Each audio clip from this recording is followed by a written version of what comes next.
All right, Scott Simmons, coach of the champion, Leonard Korir.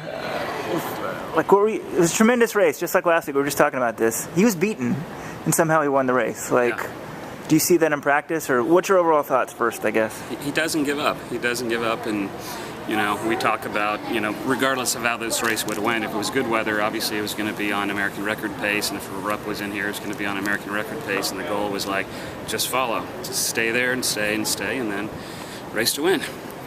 And he's really good at that. He's tenacious. He doesn't give up.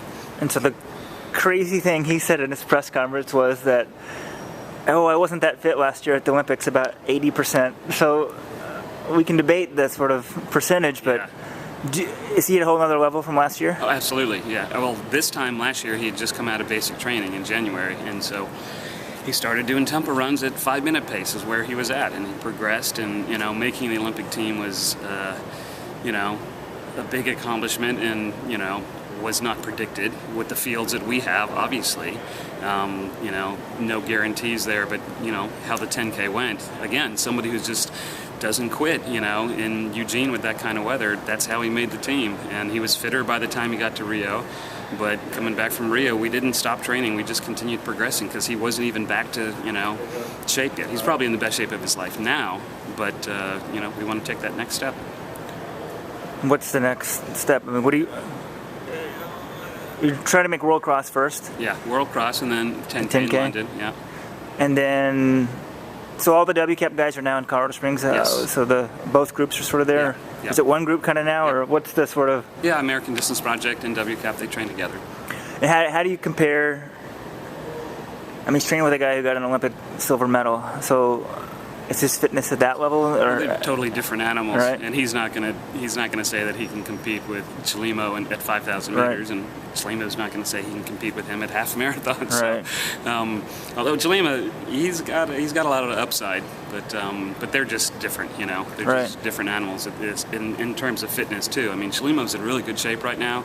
He's gonna race the 3K in Boston, and I think he's ready to run really fast, depending upon how fast the race goes. It might look at 7:30. Who knows? Wow. And so are you helping coach Chelimo now, or Dan? Is it sort of a group effort now?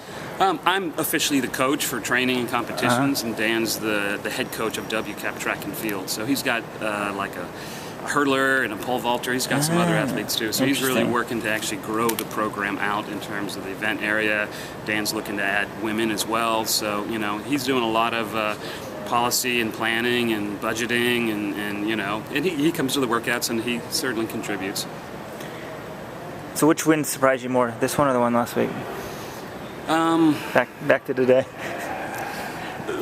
Last week, yeah, for sure. I mean, we thought he was in really good half marathon shape back in November, and he didn't have an opportunity to run one. We were going to go to New Delhi and run fast there, and that fell through. And so it's we'll just wait until Houston to run a half, and he's only gotten stronger. But again, is there any concern he was fit in November, he's fit in January, he's got to be fit in March for cross? Will you then take a break, or can you just kind of keep riding that wave through? I think Lenny feels like he's still just building up. It's like base kind of. Yeah. So now he's back. If he considers he's 100%, then we want to extend that intensity of what 100% is.